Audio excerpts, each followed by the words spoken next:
answer.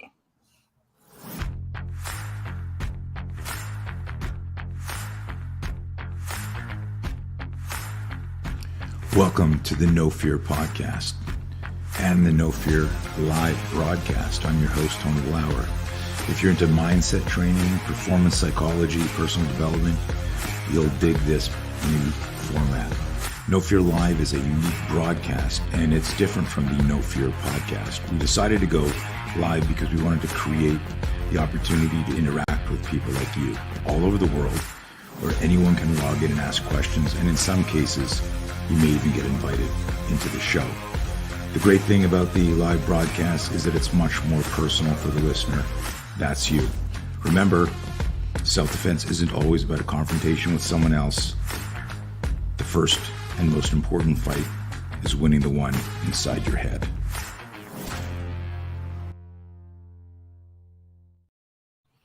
Dun, dun, dun. Dude, that's a great intro. I like that intro. It's cool. I enjoy watching it. It's a little lame of me to enjoy it. Sometimes I just sit here all afternoon just watching that intro. Look at yourself. all over myself, look at myself going, oh, I remember when I didn't have those wrinkles and I had more hair. The biggest concern you're going to have is when you start looking at yourself and going, who is that? Right. And I do that often. So, hey, before we start chit-chatting and forgetting that other people may be listening and interacting, asking questions, I want to introduce my good friend, Deane Lawler. Deane and I have known each other close to 32, 33 years. We met in 1991 during my first tour of Australia. And I'll tell a couple of funny stories. Before I do that, I'll add this wicked picture here. Check this out. Look at these two guys. Look at fucking Ned here. Holy shit. Yeah. I'm more concerned about those pants I've got on. You still have those, don't you? Okay. No, thank God. But you can't find them because they're camo. That's right. But look at these look at these lads here. Holy moly, dude. My boy Nick. Little young fellas in. How old's your son now? He's 33. Wow. Nicky's 32. Yeah. Crazy. Okay, well, that's proof that we've known each other that long. And it's like in the spirit of you, what you just said as a joke, when you start looking at yourself going, who is that guy? I do that quite often, where I look at a picture of myself these days and I go, what the fuck? I don't even recognize myself. Yeah. It's wild. Yeah, I think it's crazy about getting old, I think. You know, when you age, I think I can understand why people become very spiritual as they get older, because you start to say to yourself, well, what was it all about? Mm-hmm. All that training, all that knowledge, and what, it just suddenly ends. You know, I think that's the biggest question we get. You know, that's what I find myself doing these days. Well, and it's funny. It's funny because, you know, we chat more than we get a chance to talk. But anytime we get together, just for some background, guys, for those of you listening to this, and I know this is a weird time for us, but there's like 10 of you on the call here. Please, if you're not driving, text and tell us where you're listening from, and of course, you know, we'll be answering any questions you have as, you know, Deane and I catch up for like 30, 40 minutes, and then we'll do some Q&A. But I went over to Australia, and I would say, and I've said this before, what Deane was doing in Australia was like parallel convergence, where it was the same stuff that I was doing here, just without the weird accent. And none of our critters over here are as deadly as the ones in Australia. One of the scariest times of my life was walking around when we went up to Darwin and we went up to Earl Montague's place, and I'm like just you guys are walking around and I'm like terrified of getting bit by anything. You guys probably didn't know I was shitting in my pants and shaking inside. But, crazy. But what I wanted to say was this, and I want to just do a little pre-brief and then let Deane go, because we don't talk that often. And what you said right from the get-go about getting spiritual as you get older, that was one of the questions I have, and just hold that because I'm going to come back to it. Is you've experienced and seen so much violence. Australia has a fair share of violence, but you also grew up street fighting. Your siblings, your father, the clubs. You took your lessons in the street and you turned that into a very, very successful security business. You understood violence in a different way and developed a whole system for managing doors and like bodyguard security work. You competed around the world. You trained stick knife, kickboxing, all sorts of stuff. You're truly eclectic. And you were doing, when we met, you were doing what we call ballistic microfight scenario stuff. You had your own lingo. And it was funny when we first met, a bunch of people in the industry wanted us to fucking fight. They thought that you and I were going to hate each other, right? Yeah. And they contacted you to host the seminar up in Brisbane, and they thought, well, here's this cocky bastard who's telling everyone in around the world that they're not preparing properly for self-defense in me, and here's this cocky bastard in Australia, this guy Deane Lawler. They thought we were going to fucking hate each other and fight and maybe kill each other, and then they could take over the self-defense world with their silly. That was the plan, yeah. But we fell in love, and if we weren't married, we might be dating. If we hadn't gotten married, we might be dating. we might be. I'm so concerned. I'm going to hang up now. Right? Do you remember those, like that period? Yeah, I do. I think it was a strange time because it was the martial arts society was bordering on the contact phase. Yeah. We were starting to realize that traditional martial arts were struggling a little bit when it came to the real world. Mm-hmm. And we were people that were getting involved in it. We were going from one end of the spectrum to the other. Some people were transitioning slightly over. Others were going full on mad to one end, thinking it's got to be a bite, crawl, scratch, gouge, kick in the groin, throw on the ground, stomp on the head. So you got a variety, and you see everyone. If you go to like Europe and the UK and so on, you saw other variants over there where they had a different sense altogether. And I think one thing I really, really noticed was the different cultural aspects to the art. See, what works in the US or Canada might not necessarily work in Europe or the UK, and vice versa in Australia, because particular laws, particular cultural attitudes, places like Canada, the UK, certain parts of Europe and Australia had a very high propensity for people being kicked to death, for actually being bludgeoned to death. Whereas in the United States and a few other countries, they were being murdered or injured by either being shot or stabbed or in a different sense altogether. That I really did notice. I noticed that there were particular forms of the way people trained or particular attitudes they had about confronting people failed dismally here. But they might have been very successful over there. And that could have been due to their educational upbringing as well within their own schools, and like I said, in their own cultural background. That was a big difference for me. That's the first thing I noticed more than anything, was that there were techniques I'd look at and I'd go, well, mate, that wouldn't really work here. Do you remember that time we were in Canberra and one of the guys said, oh yeah, my Krav Maga instructor told me that, if you get robbed, just throw your wallet at them and then they'll run off and grab your wallet and you can run away and they won't get you. And I remember putting my hand up, and I think that was quite a few years ago. I don't know what year it was. But I said, my neighborhood, you wouldn't want to do that because we were a mixture of immigrants. We were poor, but the biggest thing about everyone in that area was respect.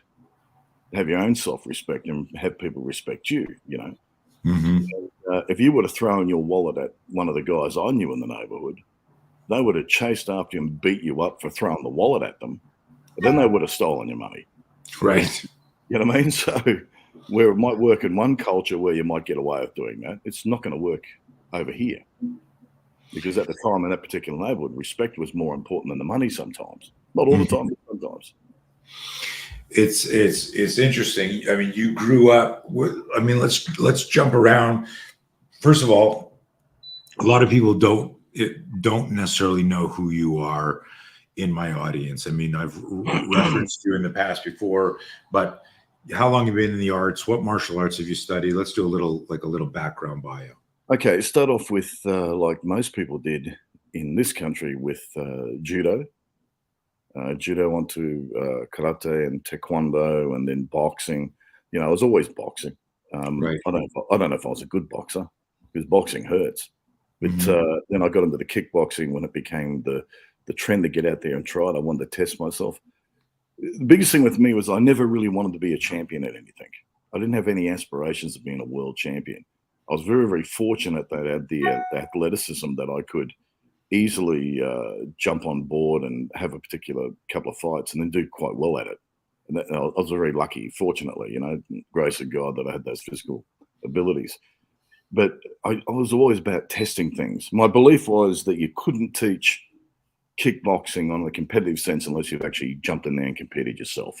The same as the MMA or the NHB, the same as the point karate and taekwondo.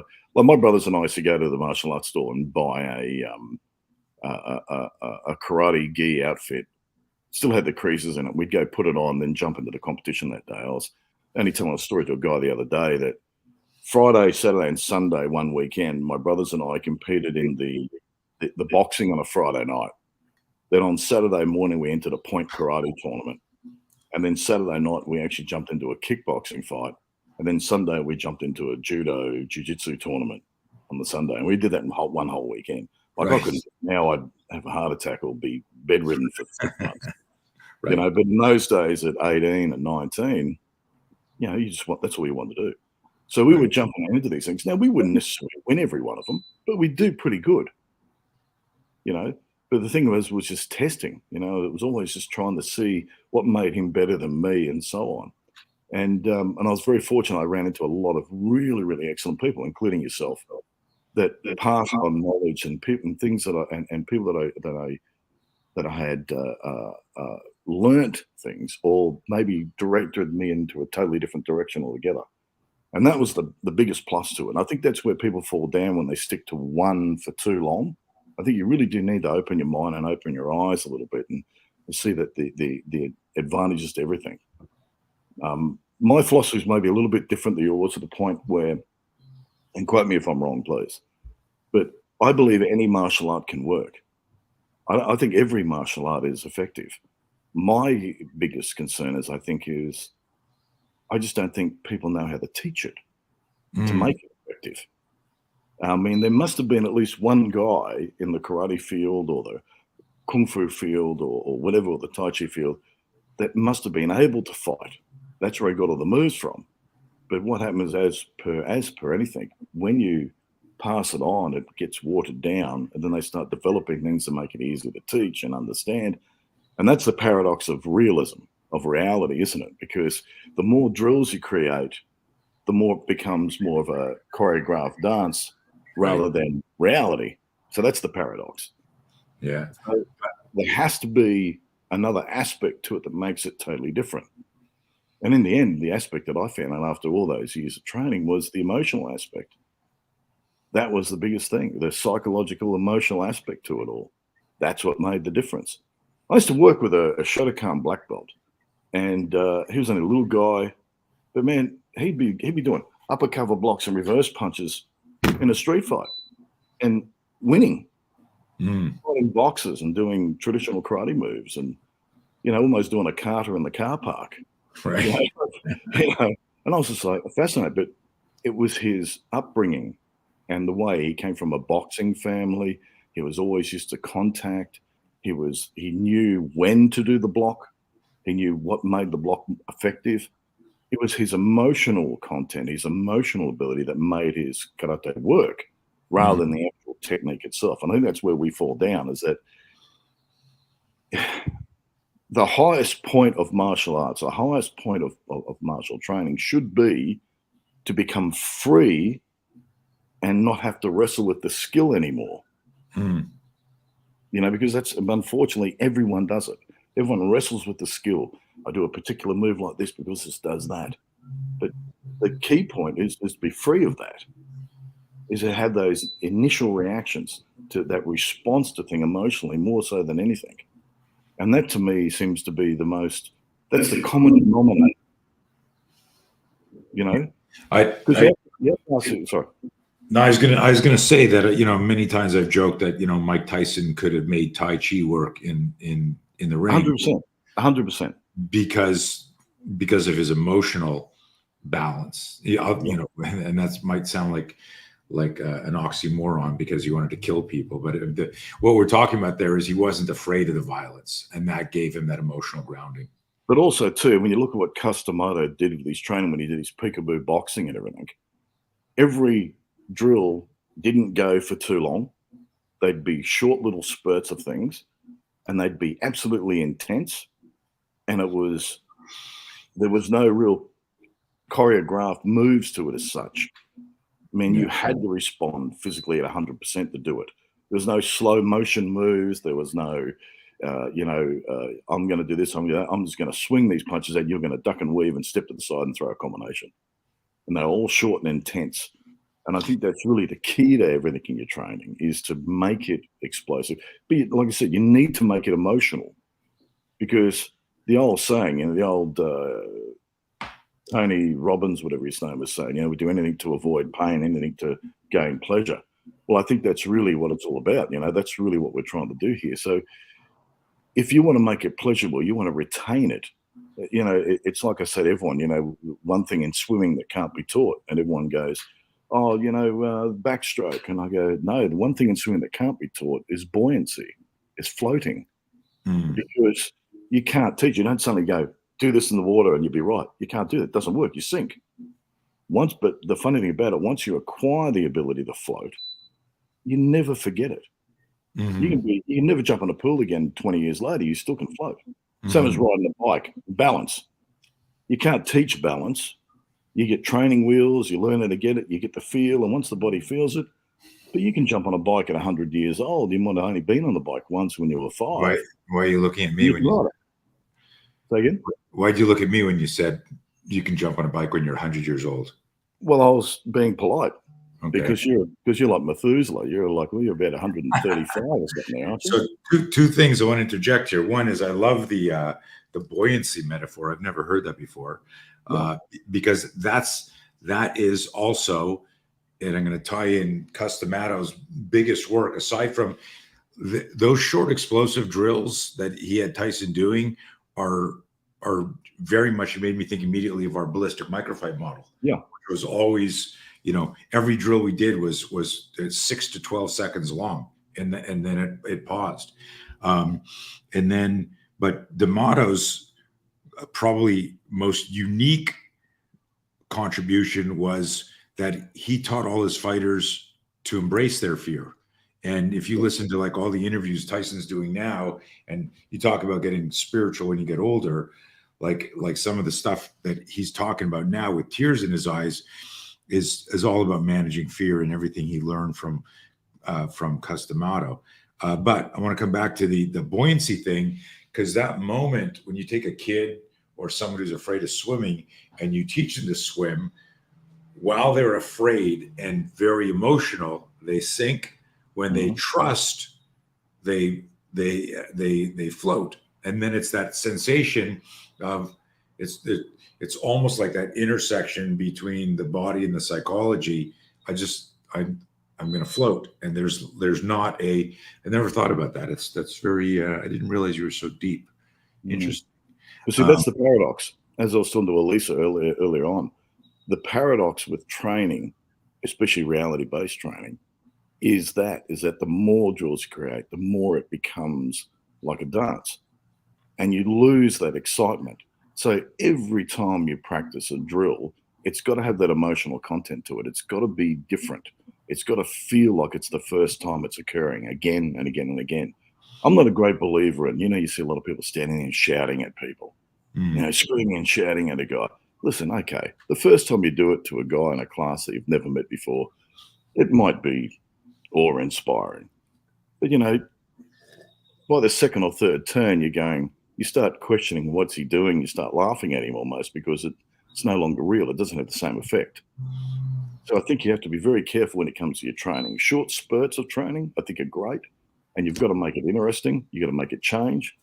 I'll give you an example. I do with a knife. I do a drill where I love working off walls.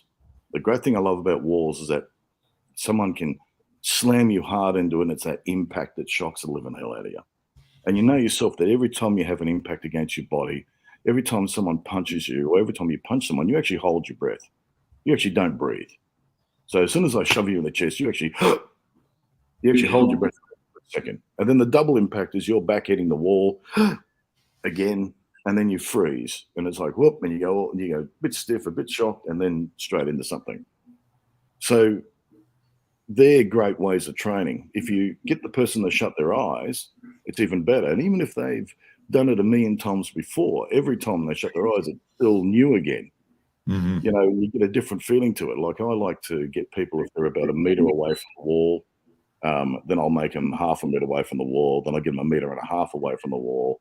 Then I get them 2 meters away from the wall and shove them as hard as possible. And they don't really, when their eyes shut, they've got some idea of how far away they are, but they're not too sure.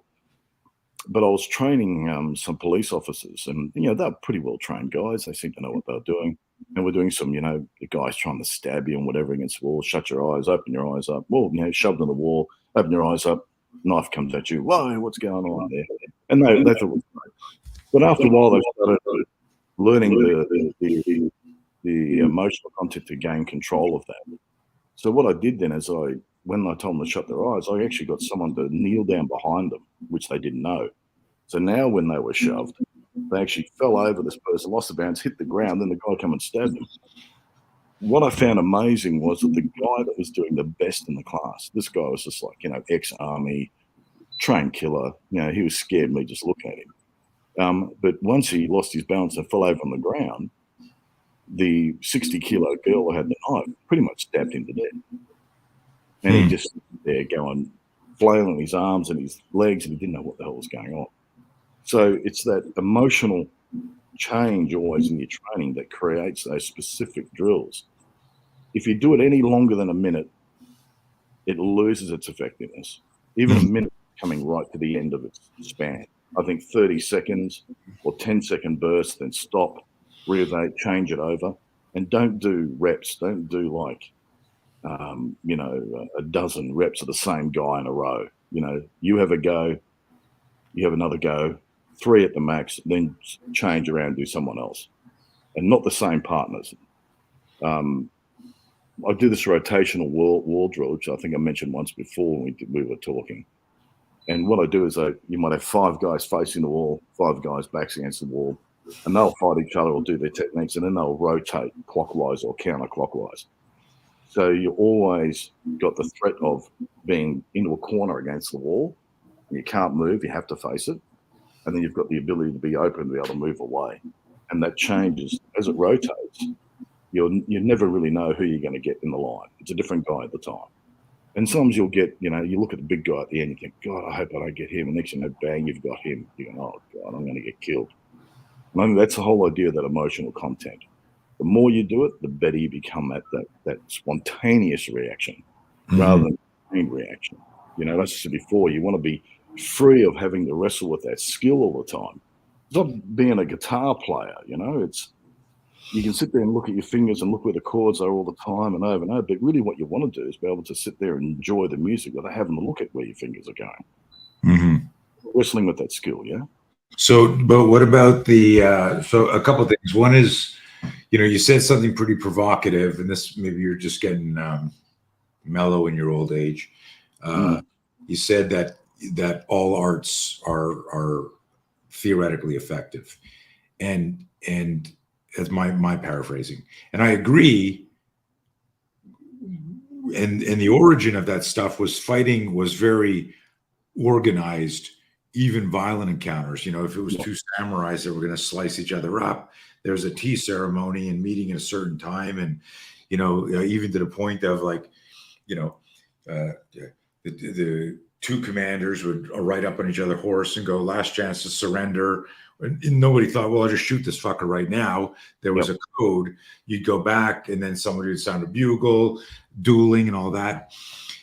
I think violence has changed so much, so rapidly in the last few years, certainly.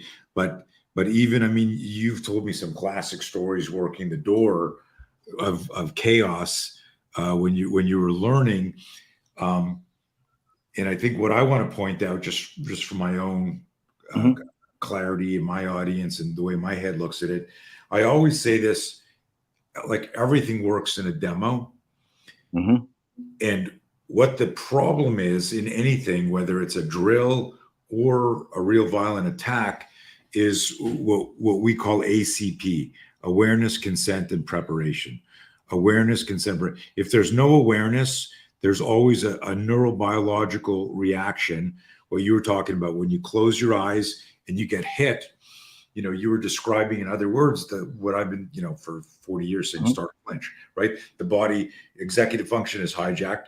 The mind goes, what the fuck, right? The body has a micro flinch or a major flinch, depending on your training. And you've got to recalibrate that before you can do anything. So totally agree with all of that. The emotional stuff I love. And when Deane says emotional, what I'm talking in our language here, it's managing fear. That's right. Because when you don't manage fear, then psychological fear takes your head somewhere else, and now you're fighting two demons. My favorite quote from Dan Millman: he said, "When you face just one opponent and you doubt yourself, you're outnumbered." So you got to believe in yourself. But like your Shotokan friend, and I can remember street fights that I had when I was young with "fuck you, fuck you, fuck you, fuck you," and then you would square off, and so you could go shitty street fighter versus Wing Chun guy, wrestler versus, like the way the UFC first started, and people would square off. But if do you remember? I don't know if we can talk about it. Do you remember that incident? And you can. I'm going to give you very, very vague stuff in case you don't want to talk about it.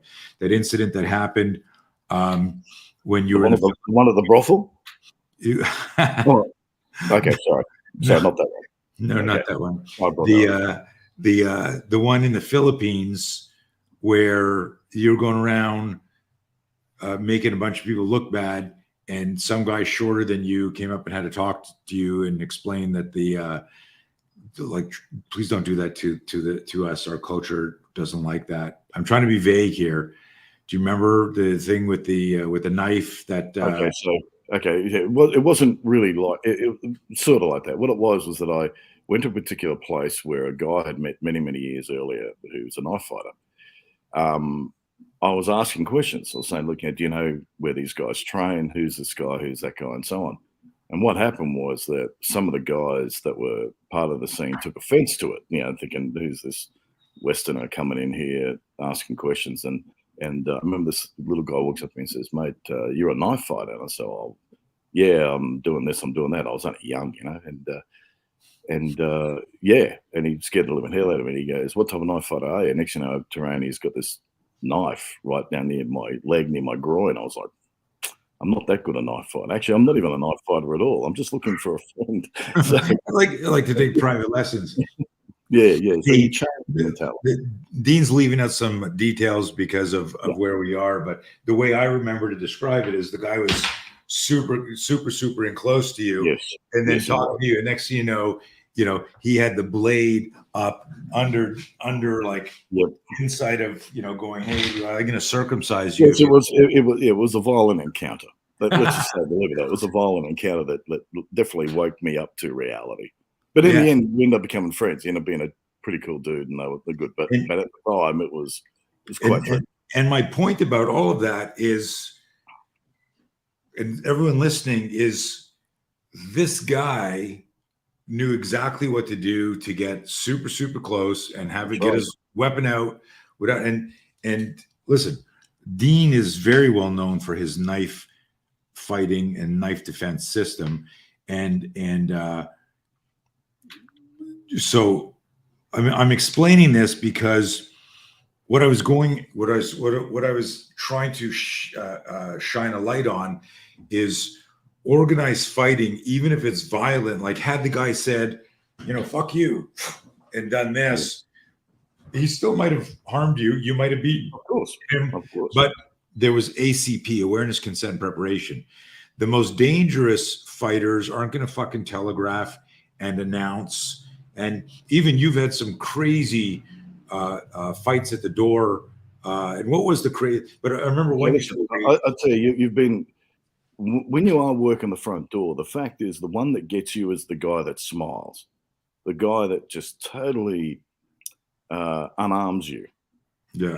He's smiling and happy. And I used to say, and I say now to a lot of guys, when someone walks in there laughing and smiling and happy, I always say to guys, keep an eye on him. Because the guy that's too happy sometimes ends up being the guy that's too sad. Okay. A lot of people that are very sad on the inside smile and laugh a lot, but they're very, very lonely. Well, you start to really know. And as they take in excess alcohol, then that changes the attitude. But I had a couple of guys one time come in, and they were tourists and totally unarmed me at the door. They were friendly, nice, and it was getting late. They went inside, and next thing you know, one of them come out and hit me over the head with a bottle. And it turned on all in. And I still remember feeling the blood coming down the side of my face. And there was a tree at the front of the door, and these guys are into me, and they were beating the living hell out of me. And I still remember, and this is the weirdest things you remember when you're in a fight. And I have to interject with one little story. I met a martial artist many years ago who's had a bit of a name. And I remember him telling me a story when he got into a fight. And he was saying, man, I was standing there and this guy swung a punch at me and I stepped off at 45 degrees. And then I moved in and then I stepped off again at 30 degrees. And then I moved over and did a 180-degree turn. And I think to myself, what's this guy got a fucking protractor in his pocket or something when he's out having a fight? How do you know how many degrees he stepped? And to go back to my story, one thing I know is as I was these guys getting stuck into me, and I remember falling to the tree, and I thought, as soon as I felt my back onto the tree, I thought, well, I had some type of support there. It was like a bit of a comfort. It's like having a special pillow or something there. And I remember looking down, and I could just see this guy's feet. And his foot was right next to my foot. And I'm thinking to myself, well, his foot's next to my foot. That means I can reach out and touch him. So, man, I shut my eyes and I swung as hard as I could with the best left hand I've ever thrown in my life. And without a word of a lie, it connected, dropped him. As soon as it dropped him, I don't know what it is about the way your body reacts or the way your mind works. But that sudden instant shot of adrenaline, suddenly I woke up. From being stunned, suddenly I was aware. And then in turn, I got stuck into the other couple of guys and sorted it all out in the end. But that's the stories that bother me the most when I hear people telling me about how they stepped off at 45 or they stepped off here and they did that, because I tell you, I don't remember any of those things. It's such a jumble. It's such a madness. And violence is such an awful thing. I mean, it's very frightening, even to someone that dips into it all the time. It's still an awful thing. It upsets your whole day, your whole night. Because most of the times you want to go to work and go home. That's it. End of story. Not have to be faced with some clown who decides that, he wants to mess up your day because he hasn't had a good day himself. Here's a deep question and an interesting one, because, the Deane in this picture was of a different spiritual, emotional, psychological place than the Deane I'm talking to now. Oh yeah. And so still a bit of innocence there, right? But I think that's yeah. It's funny, and I don't know where your left hand is, but I just remember I was smiling. You don't want to know what the left hand was, mate. Right?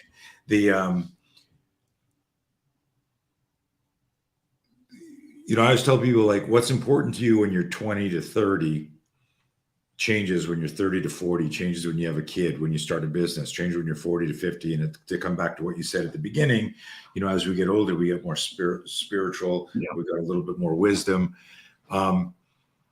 I always hated violence. Um, and like, did you, or is this new? Like you said, like the chaos No, there. no, always hated it. I came from a very, very violent household where everything was fixed and everything was destroyed with violence. Mm, Uh, the response to everything was violence. That was it. There was nothing else. That was how it was. We were a normal family, and then all of a sudden, due to particular situations, domestic situations, then it'd be mega violent, and the next day it'd be back to normal again. And so my wife would always say for years, and my friends would always say, "How come you can have a joke after a violent encounter? How can you just suddenly change like that? How can like I'll have an argument with my wife, and then 5 minutes later I'll go, 'Hey, do you want a cup of tea? Do you want a coffee?' And then she goes, 'Are you kidding me?' You know, and I go, 'Well, come on, Ed, let's go get a sandwich or something.' She goes, 'What?' You know, and I'll do that because that's how I was raised. You know, it was mad violence, you know, physical violence, and then, come on, let's go get takeouts, or come on, let's go watch TV. It was so weird. And, right. and I suppose that gave me this ability to be able to turn off and turn on. Um, but I think it goes to the old saying, you know, one man's fear is another man's excitement. And because of that upbringing, that's what it really did with me. So every time I was scared, I would try to make that fear into something exciting. Because Mm, like anything, you understand, you know, surprise equals entertainment. You know, yeah, you know, we do anything to avoid pain, anything to gain pleasure, as they say. If it's painful, we'll do whatever we can to get away from it, and we don't want to remember. We don't want to remember the old painful days and breakups and all sure. these sort of things. We want to remember the good days, you know. And when people do bring things up, what do? You get uncomfortable. What I try to do is that when I get fear or nervousness, and I used to say to all my guys, Sammy, I would say, start to enjoy that feeling, like make Mhm. it fun. I know it sounds awful, but make it fun. My wife said a really weird thing to me one time. We got into a fight when we were young, not me and her, but these guys had a go at me, and the guy ended up having to pick up a fence paling with nails in it and swung it at me and stabbed me in the back with it. And I ended up beating him up and his mate up and whatever. And my wife said, swear to God, she said, that looked like you were actually smiling while it was occurring. And I said, don't be so weird. I'm not that strange. But I probably was, Right. because I think when you turn that fear into excitement, you perform so much better. You Mhm. enjoy it so much more. You know, when you're excited to go do something, you're like, yeah, you can do anything. You can jump over that rock. You know, you can swing from that tree. But when you're hesitant and fearful, you just can't do it. You can't perform. So I It's think, yeah, it's interesting. You and I are very, very similar, and the harder I would get hit, the stronger it would make me.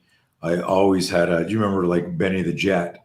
You mhm, know, when he'd get dropped and he'd be down on one knee. I remember once he got rocked, took a knee, looked up, smiled at the guy, nodded his head, and yeah. got up and just beat the shit out of him. But it was like that. Oh, you know, you could. Well, a It lot of was an people forget that, energetic right? shift. A What's lot of that? people forget that. A lot of people forget that. When they see that, they go, "Oh, that really hurt him. He's smiling because it's covering up his pain." Yeah, of course it is. But the fact is also what he's telling himself is that, yeah, that was great. Come on, do it to me again. And so he enjoyed it. As he enjoys it, the excitement increases and he performs better. I mean, that's it. That's really how it works. I mean, that's how you want it. Look, I told the guys, we used to do a training thing where I used to tell the guys that, you know, when you're driving along, if a cat or a dog jumps out in front of you, or a small child on a bike or something, and you have to put the brakes on, or you saw the cops in the background, put the brakes on, and they get the heart pump, pump, pump. I'd say, pull over and stop, start throwing punches, Mhm. and start, you know, making that response to you being violent. And uh, I tell the guys it's a great way of training. And so some of the guys that do it and come back and tell me stories about how people look at them really weird. But I remember I this dog jumped in front of the car and I've jammed the brakes and I've gone, whoa, and I've come and stopped at the lights and I've gone, whoa, and I stopped and I could feel my heart there. So I start, I look off the side of me and there's this woman in her car and she just looks at me and next thing she winds her window up and locks the door, you know, like Right. is going to jump out of the lights and beat the hell out of her or something. But I think it's learning how to get understanding that. And as I said before, that surprise equals entertainment. You know, you've got to make it so that it's exciting rather than fearful.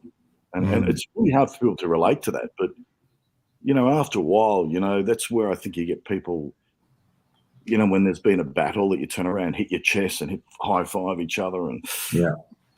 you know, it's almost like you want the next one to happen.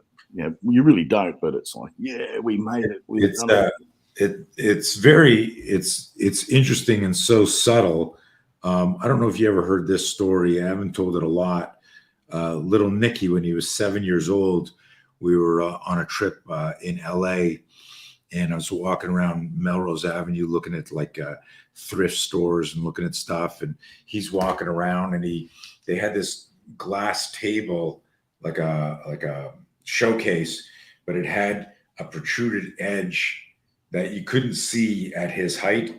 And he looked down into the showcase and smashed the top of his head right at that sensitive spot against the glass. And he starts screaming like right away. And I'm not beside him, but it's this thrift shop that's like overloaded with clothes and racks. So he's screaming. I find him, and he's holding his head. So I realize what happened right away. And I grab him, I pick him up, and I'm looking at his head, and he's wailing like as if I had just beat him. And all these people in the store are looking at me, and I'm going, oh my God, they think I just hit him or something. Like, so I get really embarrassed, and I run to the bathroom because I want to make sure that he's not bleeding, not cut. And I put him down, and I look at him, and he's like, oh, and I go, dude, you're not cut. You're fine. You're cool. And he's going, oh, my head. And I looked at him. You just made me think about this story. And I said, Nick, look at me. And I put my hand up like a focus pad. I said, I want you to smash my hand right now. Fucking hit my hand like some bully at school just smashed you. And I need you to hit my hand. And he goes, Dad, not now. I don't want your lessons now. And I said, hit me in the hand right now. Do it. And he goes, Dad, I go, hit my fucking hand. And he goes like this. He goes like he's like pissed off at me, right? So he does like a really shitty, like, you know, punch. And I was like, oh, Mr. Bully, you know, oh, he's going to stop from that. Nick, come on, fucking nail my hand. And he goes, Dad, I don't want to. And he hits my hand. I go, that all you got? And he goes, wham, and he nails it again. And he's like breathing hard. He throws a really good right, you know, boom, nails it. And I go, and he's like this. He goes, you happy? And he's like, and I go, hey, did you notice you stopped crying? How's your head? And he goes, and he's like starts wailing again like 7-year-olds. But it made me think exactly of doing that. And I love what you did. I'm going to share it with other students because it's classical conditioning. If you get afraid and you take that energy and you direct it into something practical and tactical, then that fear will fuel that action the next time. If you do it enough times, it becomes that Pavlovian cue of you know, it's something like something happens, a family member or the pandemic shit or something in business, and I'd get like a fear spike, like, oh fuck, and you know, you get that big butterflies in your stomach, and I immediately will go like bang out push-ups or go hit something so that it redirects that energy into something practical and tactical. Look, I think, as I said earlier on, it really is all about the emotion. You know, the question I always had as a young guy was that you'd go to the bar and you would see this overweight fat guy sitting on the stool, and he'd be the bouncer, and he'd be hitting back shots while working, and he would not have any real skill. You can tell straight away he's not punching the bag every day and doing push-ups and sit-ups. Right. You know, he just looked like a slob. Yet when the shit hit the fan, he would respond so well, and he'd fight guys and drag guys out whenever. And then he'd go back to having his drink on the stool again. That always absolutely fascinated me because I kept thinking, well, why are all these guys doing these hours and hours of training every day and whatever? Yeah, here's this guy who's doing absolutely nothing. He just responds immediately. And that made me realize that it's more about the emotional content sometimes than the actual skill. And then what happens is your attention then goes more to the threat than the skill itself. Whereas I think what happens in martial arts after a while, people get to the point where they spend more time on the skill than the actual threat that initiated the action from starting the training. Mm-hmm. You talk about the three martials, martial arts, martial sports, and martial skills. And to reiterate that for people that don't know what they are, martial arts is learning, the culture, the stylized movements. You can always tell a praying mantis guy from a Wing Chun guy and from a karate to a judo guy by the way they move, And then you've got martial sports, like the kickboxing, the boxing, the kyokushin karate tournaments, the BJJ, the judo competition, so on. And that's martial sports, one-on-one, set rules. You can't do this, you can't do that, and so on. And then you've got martial skills, which is really the military way, the idea of kill or be killed, straight up, chop, chop, kick in the groin, kill the bloke, that's it, end of story. But I think people forget the fourth one, which is martial purpose. And we all tend to forget that. What was your initial purpose of training? And what happens is we go in there thinking, I want to learn self-defense and I want this. And then within 6 months, we're more concerned about fitness. Within 6 months, we're more concerned about whether we do the right kata properly, or more concerned about whether we're doing the right stylized backhand mantis strike. And I think that's where we fall down, is we lose that martial purpose. And you need to always have that purpose in your training continuously over and over and over again, if self-defense is your initial goal. Right. So and it's really amazing when I ask people, so if you get attacked, I said, where should your attention be, on the actual threat or on the skill? You'd be amazed. I get a lot of trained martial artists go, the skill, you really need to learn that particular block to stop this. And I go, no, it's not that. Your attention should be always on the threat, and everything should be based on the threat. If we go back to that drill I said against the wall, it's really amazing. If my eyes are open, my hands are down, and I'm going to push you, and I said, I shove you into the wall really hard, and then you fall back and your hands come up, and then I swing the big punch at you, and say we do your technique, I do a spear action into the arm, and it looks great. Everyone goes, wow. After a while, that becomes very choreographed. Even if you get shoved hard, it's still choreographed because you know what's coming. But it's really amazing. You'll see a guy where he'll fall back and his hands will be this far forward when he hits against the wall. His hands will come at the cover. But if you shut his eyes and shove him in the wall, he'll feel the wall and his hands will be this close. Mm. They'll be this close, because he'll go in the defensive shell naturally. And then he'll do his spear action, but his spear action won't be as accurate or as strong or as effective as what the first one was, because of that emotional change again. So that's the thing I always noticed. And you talk about getting old as well. It's really amazing, because as we get older, we tend to like to bring everything in close to us. So we start doing exercises where our hands are as close to our body as possible, when really what we should be concentrating on is exercising with our arms away from our body, because that's really what we want to try to achieve. Because the biggest thing we lack when we get older is this ability to reach out and grab something and pick it up, because we feel weak. We try to bring everything in close all the time. So I think the mentality changes, but really that emotional content is what it's all about, the understanding and keeping your attention on the threat more so than on trying to get the skill. That's why you get the guy, the untrained guy, goes to the local football player, goes out there and beats up 6 people at a bar, and they're all trained killers. I've seen it. I've seen guys 10 years on the front door get beaten up by the local football player. And because this guy just goes for it. He just swings everything under the sun and picks up chairs and crash tackles the guy on the ground and jumps on the bloke, throws something at another bloke. And there's no skill there, but it is skillful in an extent. But it's like, I don't believe in, if you look at that point as being your goal of self-defense, I think you should look, instead of having a goal setting, it should you have an emotional setting. How does it feel?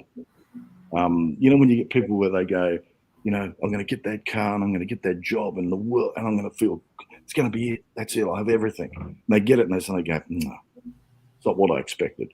Mm-hmm. Like when they come to train, you get people that come to seminars, right?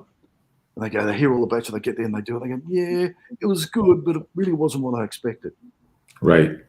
And I think the problem with that is that we have these goals, these ideals. If we're going to do this is how I'm going to do it. You've got to have an emotional feel about it. You've got to say to yourself, how do I want to feel when I do this? And I think that's really the benefit I see from the training. When I'm teaching people, I'm not about how many techniques you learn. I'm all about is how you felt at the end of it. What emotional response did you get from it? Do you feel comfortable now? Do you feel that you could handle something if you walked out that door? If they say no, then I've failed. I haven't done my job. Let's go down that path for a little bit on training.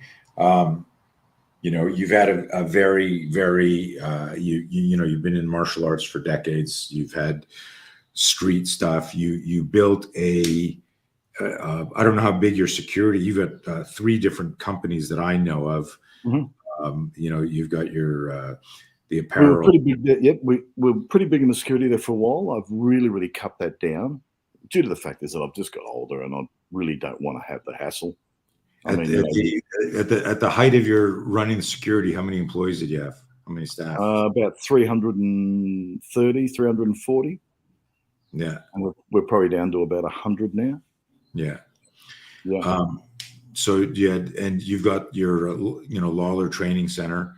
Yep. And that's you're hard to find. How do people get trained by you? Do you have instructors now? Is it just are you Oh, look, mentoring? I have a couple of guys that teach here and there, but it's really funny. I've really based everything on community. I mean, I'm a real community-based trainer. I'm not out there for the dollar. There are seminars I've done over the years and I've made absolutely not 1 cent. It's cost me money. Mm-hmm. And look, and I don't mean to frown upon people that do this for a living or whatever, but to me, it's always been a community thing for me, especially because of the domestic violence I was brought up in. I suppose I've always looked at it as a way of trying to put something back into the community to help people overcome their fears. Because Right. domestic violence is a terrible thing for a kid. You always feel guilty. You always feel like you've never done enough.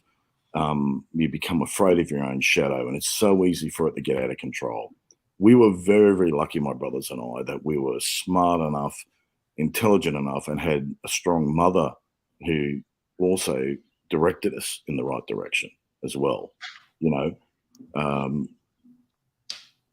And it's very difficult. So I think my training is very community based.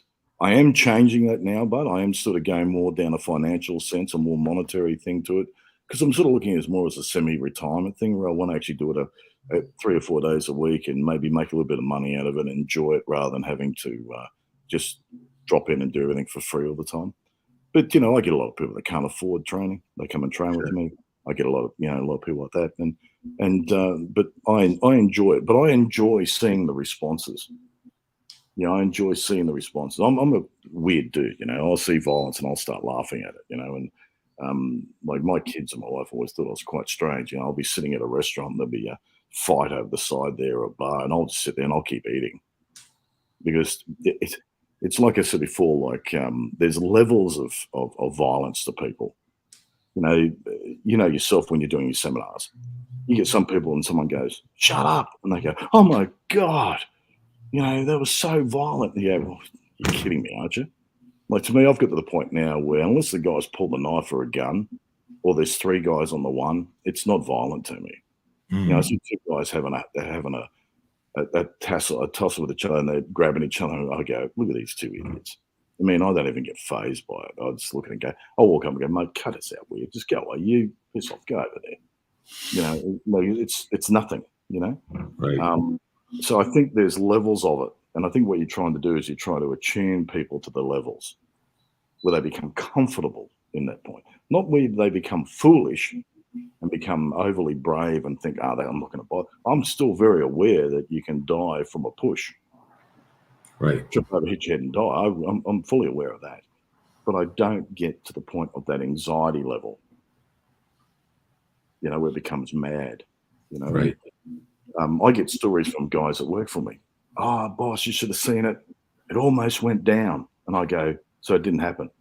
"No, no, no, it almost went down." I said, "So it didn't happen?" "Yeah, but we could have." I said, "But you didn't." I mean, it's really amazing. They come and tell me this huge. I had a guy write me a 3-page report one day about a guy that shouted at him and got within his space and did that, and he felt threatened for his life or whatever. And I'm reading the story and I'm thinking, you've got to be kidding me. You've got to be kidding me. And so, in other words, it was 3 pages about nothing that happened. It would have, could have, and it should have, but it didn't. Right. You And so, tell the guy he's in the wrong business. He needs to be a storyteller, not a 100%. announcer. There are guys that type of thing. And I hear people that walk up to me sometimes and tell me, "Oh, you're Deane. Oh, yeah, mate." I'll be people introduce me to friends, and they'll go, "Oh, yeah, I've heard about you, man. I was once in a situation where this guy did this to me." And I said, "So he didn't do anything to you?" And some people might think I'm arrogant or rude when I act that way, but the fact is, I go, I don't want to hear a story about something that didn't happen. Right. I mean, Unless the only thing I'll add to that, because and I'll pop this up here. So in our system, we've got this whole thing of timeline of violence. Yep. And most people practice. You said earlier, you talked about focusing on martial skill versus the scenario. Yep.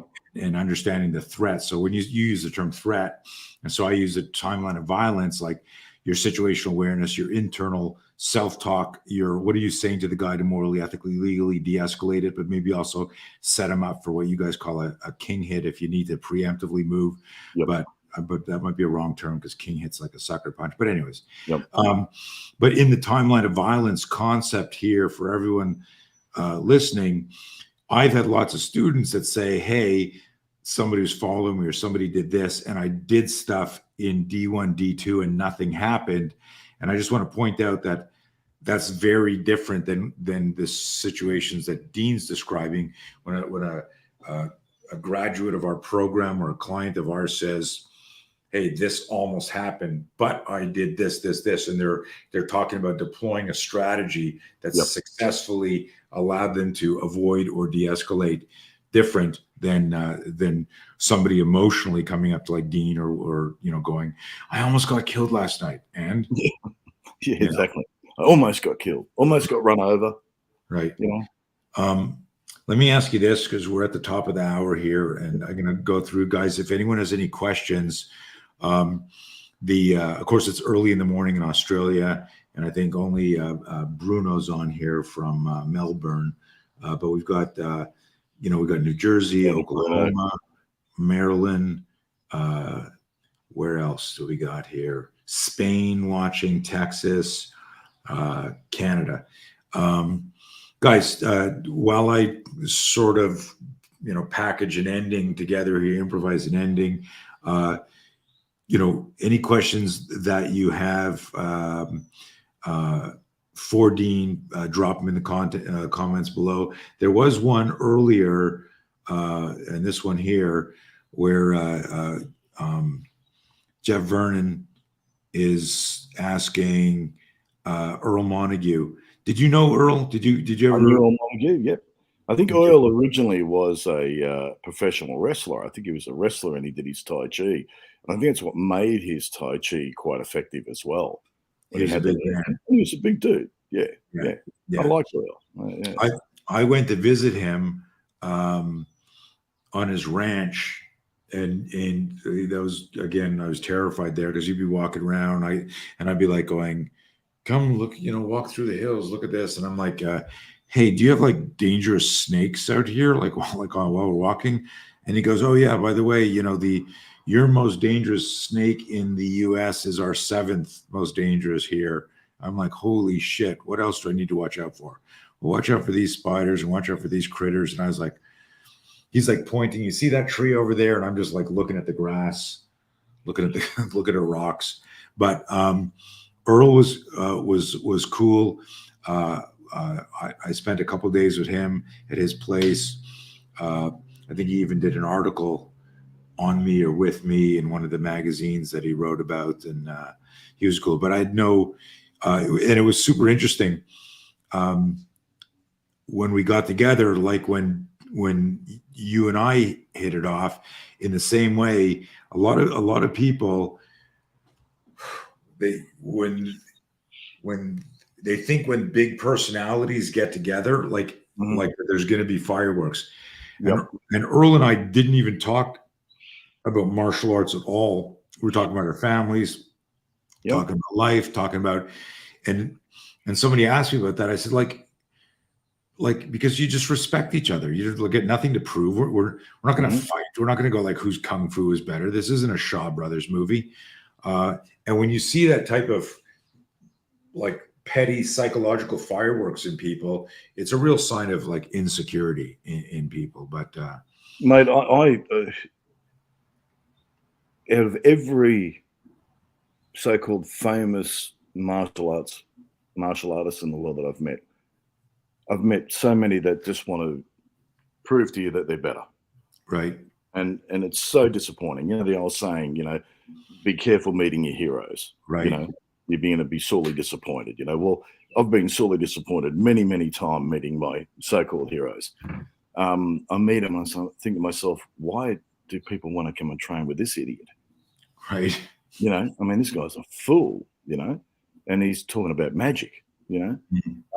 And then again, I've met other people too where I've been absolutely overwhelmed. I've enjoyed it. Like you talk about meeting people. It's like when I first met Joe Louis. You know, I sat down with Joe Louis with having sushi with him, and we spoke for an hour or so, and we didn't talk about martial arts in any way, shape, or form. We spoke everything but. Right. You know, and the great thing about that was that when that happened, then he started telling me about things about Bruce Lee and what he's done and how he trained and so on. And he was like two guys talking, and I really enjoyed it.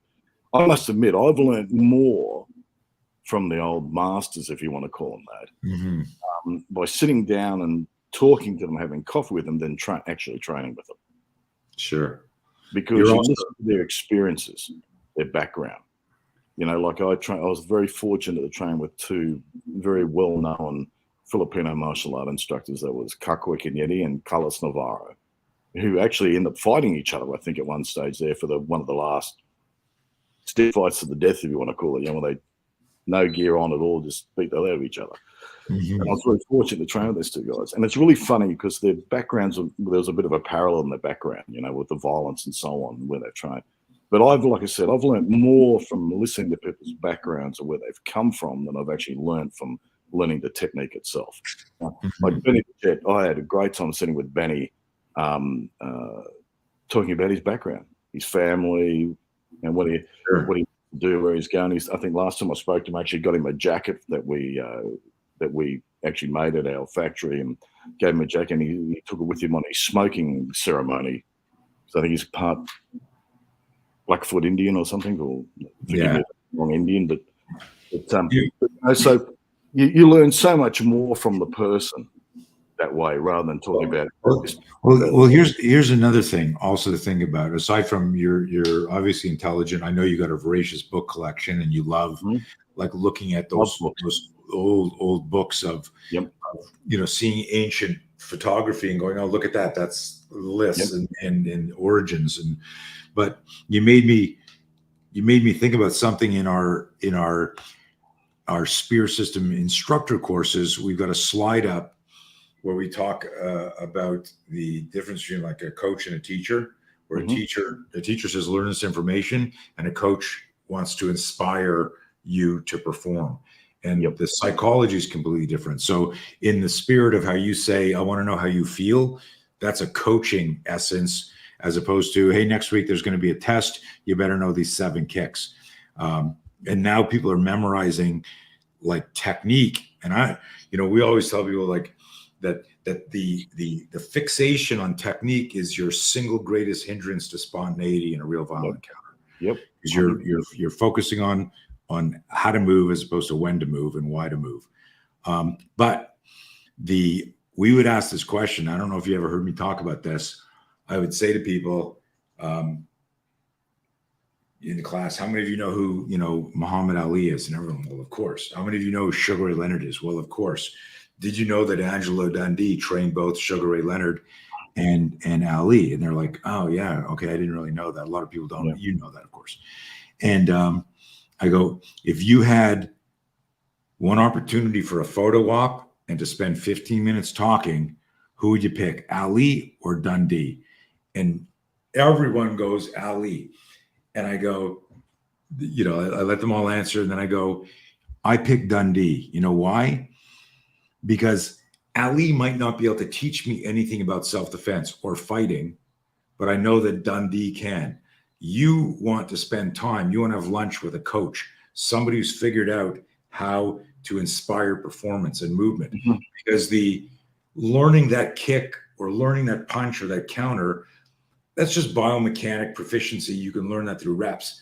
But getting the essence, like when you're sitting down with the masters or the people that have figured it out, and kind of like through osmosis, picking up that sense of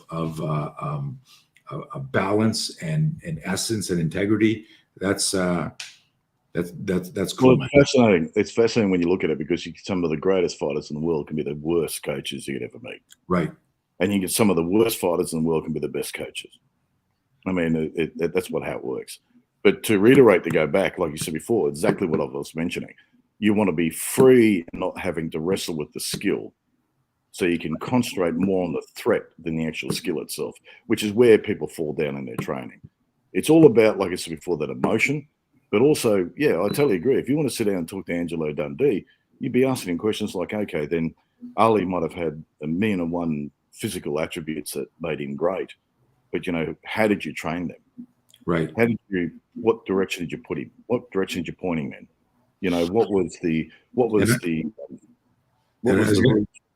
How did you build up to it? I was going to say that loss or that move. Yeah. Yeah. So those of you who are parents, guardians, mentors, and there's a lot of martial artists and defensive tactics instructors and combatives coaches that listen to the No Fear podcast. So this is interesting. I remember reading in Angelo's book that to the point is getting Ali to move and to train. He had physical attributes, and he had obviously like proximity sense and timing that other fighters didn't have. He's fucking Ali. But to Deane's point is understanding psychology and how to get in somebody's head. And I remember in his book, he said that Ali didn't like if you told him what to do. He liked to believe that he came up with the strategy. He was one of those little kids that like, hey, check this out. And so when Angelo discovered that in coaching him, he would do things like with Bundini Brown on the side. He would say loud enough for Ali to hear, but never directly to him. Things like, this combination could work against who he's fighting next. I don't know if Ali could make that happen. So Ali would hear that, then start working it on the bag and go, hey, check this out, right? He like a little kid, he wanted to know that he had come up with it. So it's super, super interesting, that psychology. So parents out there, mentors, coaches, understanding the psychology, and harder to do in a group class, but still the lessons there. Deane, we've got a few questions for you here. And I don't want to keep you too long. I don't like to keep these much longer than an hour, but these questions, I'm going to pop them up. Dave Haynes asks this. Dave is a police officer who trains in our system, but he asks, would you describe the bouncer who is fat and drinking as someone with a mindset that enabled him to react to an encounter, like a predator type mentality? Look, you could, but I think more so it's someone who's comfortable with that environment. That's how I look at it. Is he a predator? Well, look, he may be. There are some absolute shithouse bouncers out there that really, and I'm very lucky that I've never belted a drunk person who couldn't fight. The guys who I got into a fight were guys that could handle themselves, that actually threatened me rather than me threaten them. So yes, of course, I totally agree, Dave. You can get someone who has a predator type mentality, but I think also too, it can also be the mentality where they are very, very comfortable with the environment. I mean, that's really the key to the job. You should be honest. If you are good at your job, you shouldn't have to lay a hand on anyone. Right. Let's be honest. But there are times where you have to, whether you like it or not.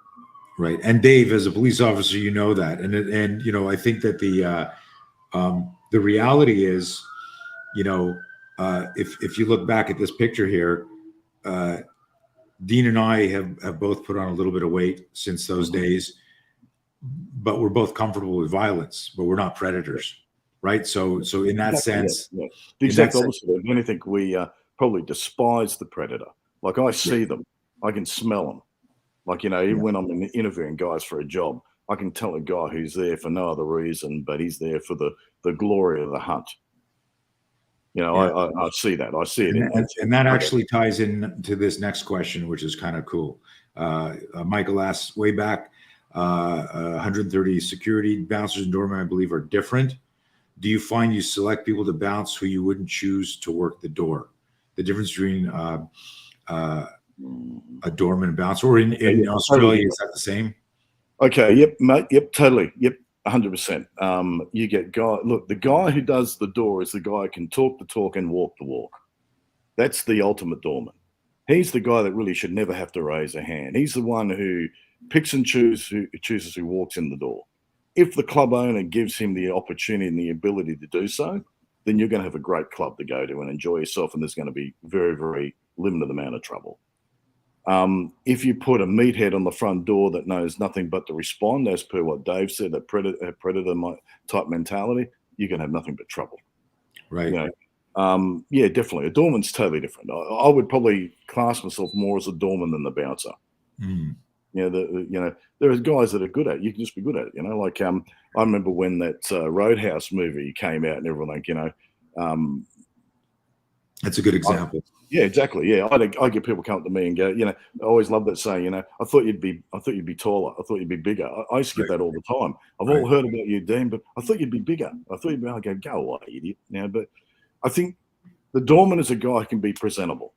You're presentable to the public. You can speak to anyone in any walk of life, and you can diffuse a situation or recognize the situation before it occurs. Right. Myself working as a doorman, I would look down the line and be able to pick and choose who was definitely going to be the one causing us trouble. As I said before, the guy that walks in laughing and so on. And sometimes you might do little things, say little things to them as they come up to the door to see what their attitude is. You know, I'll get a group of guys come in, they're all smiling, they seem quite happy. Be one guy in the background with his head down. And I'd go, "G'day, guys, and how are you, mate? How's your night going? There you go, you don't look happy, mate. Everything all right?" You know, Mm. you question him right from the beginning and see what the response is and how he's going to respond to you. I mean, that's really the skill of the doorman. That's really what it should be. You're not there to be a thug. But then again, there are thugs out there. It's like any job. There are bad policemen, bad doctors, bad shop owners. You know, like we got a takeaway burger yesterday, and the service we got was disgusting. You know, and so was the burger. But you know, so the chef and the server were terrible. But but it's like anything. But you really do need to be. To me, purposely, the doorman is the man if he can do those things. Very few and far This is between. so. I want to throw a metaphor out there to our audience, which ties into, and a great question, Michael. By the way, Mhm. the when I go back to here, the bouncer has D3 skill. Oh shit, a fight. You know, the guy's Right. hitting someone a pool cue. He goes in. The doorman has D1, D2 skill. He's like the guy that goes, okay, that guy's going to be a problem. I'm going to go over there and diffuse him right now. Or, you know, and it's an interesting thing to think about. But where I was going to go with this for everyone out there, because those of you that are martial artists can relate to this doorman bouncer metaphor. It's great. Is and this goes back to your martial purpose. If your martial purpose was personal safety, self-defense, then Mhm. you need to develop both skills. You That's need to right. be the doorman to be situationally aware, verbally diffuse, but then you might have to be the bouncer, be your own bodyguard if you got to protect it. Yeah. And protect yourself, your family, be a courageous bystander. That's an interesting talk. Great question. Hey, one of my coaches, Brent, is on here, and he's up also in the Gold Coast area. And Brent loved this, and he wants to know if he has permission to use your martial purpose talk. He trains a lot of kids. Yeah, of course. Go for your life. Yeah. Look, I think martial purpose is the key to everything, because I see so many people that walk in the door when they go to the training gyms, and they start off. I go, "What did you start off doing?" And they go, "Oh, well, I came here for self-defense." And then you look at them and you think, "Well, mate, you've been training 3 years, and I don't think you could fight your way out of a wet paper bag." Right. And to me, it looks like you're doing martial arts choreography rather than actually fighting skills. So I think you really do need to maintain that martial purpose. What frightens you the most? You find with bullying, especially, like um, because I came from that domestic violence situation as a kid, I found that when people bullied me, I'd freak out, completely freak out, because I felt like I was at home again. Someone was shouting at me, screaming at me, wanting to do this to me, wanting to hurt me. And I'm like, whoa. And sometimes I completely freeze. And it took me a while to overcome that, to find out, why am I responding this way? Why am I acting this way? It's some people grow up angry from it, and other people grow up terrified from it. Mm. And you can have that mixture. It really is. So yeah, bullying is a bloody terrible thing. I hate it. I hate seeing it. And I'll be telling you, that's why I became Batman. I think, for the main reason is I wanted to go around and beat people up that bullied people. I am one of those idiots that if I'm standing there and I see someone picking on someone, maybe not so much now, I'm getting old, Right. but I used to always step in. I'd always step in and go, "Mate, why don't you just go away and leave them alone?" No, I couldn't help myself. I felt like it was part of my duty to diffuse the situation. Good on you. And there's a lot of people who grew up with a background like you, and they continue the path, Yeah, and 100%. and you've turned that around, man. I know that you're a great father and husband, and you've been a good friend to me. And just we didn't talk about this, but in one of the seminars I did in Sydney, Australia, there were like 50 people there. I got jumped by a guy during a demo, and there were 48 people jump back, standing around looking to see what was going to happen. And this guy, he was there with 2 or 3 friends, and they got up and started to move towards me. I had gotten on top of the guy that jumped me, and I had just met Deane. He could have gone, well, here's this. I was Canadian at the time. Let's let this Canadian fucker who came to Australia, let him get rolled. Think that for a second. Right. He said, "I can take over the world if Lauer goes down." But he's dead on next. Yeah. Right. But Deane got up there, and do you remember what you said to the guy that started to move in, like, "You might kick me in the face" or something? Yeah, I can't. It was something, you called him a classic Australian word. I think you said, "You don't even think about it, cunt." Right? Yeah. I was like pretty wild. It's quite funny because look at your memories change over this. I'm not going to reiterate the story, but I just remember years later, whenever it was spoken about on forums, it was like, "Yeah, remember that mad Italian guy that came out and attacked us?" And I was like, "Who the hell is that?" And hang on, they're talking about me? No, man, I'm an Irishman. Get the hell out of here. You look Italian. The mad Italian guy, the mad Italian guy. Like, "Hey, some Italian-looking guy just came out and attacked us, and then he tried to attack us in the car park," and which I did, unfortunately. But But you had my back there, man. And it was after that we were friends for life, because literally 49 people were like, ooh, because there were 3 or 4 guys from without going too much into the story. One thing I always remember is that the amount of people that actually stood back and didn't do anything. Mm-hmm. I stepped in, and then of course then there were a few followed after that. Right. There were a couple that jumped in and go, "Hey, what's going on? What's going on?" And I'm thankful for those guys too, because there were a couple that jumped in and actually diffused it. Mm-hmm. Situation. Otherwise, it would have got nasty, I think, because I was getting to the point now where, I was pretty much going, well, it's going to be on. I'm going to get stuck into it. I still remember looking down at you going, "Mate, you're right. You've got that. Good. I'll handle this bloke." It was like it was ready to go. And then other people with maybe a bit more sense at the time, I was still in the D3 mentality. and lucky D1 and D2 showed up. They were like, "Fuck this D2 guy." Yeah. But lucky those guys jumped in, and I give thanks to them because they diffused the Yeah, situation. but that wouldn't have happened. This is why I always say, courage is contagious. Yep. And had you not done anything, all it would have took is because I had reversed the attack. I was on top of the guy, I was about to fucking hit him, and then I just thought, shit. My son Nicky, who's 9 months old, was out with a babysitter that we had hired. Yep. I didn't know where he was, and I'm like, if I put this guy in the hospital, my passport's here. I was like, that all went through my head in a nanosecond. But one of those guys could have kicked me in the face. Oh yeah. Fucking. I think had it not been, you're being polite, man. Had it not been for you, because they were getting up to move in. Yeah, I think the mentality to it is that you work when you know what you're doing in those situations and it's clear to you, there's clarity there. You start to realize, okay, you're handling that. Well, now I can handle this part of it, and I think that takes control of the situation. But look, any encounter's frightening. It's ridiculous. Human beings, we're just mad monkeys. We can't help ourselves.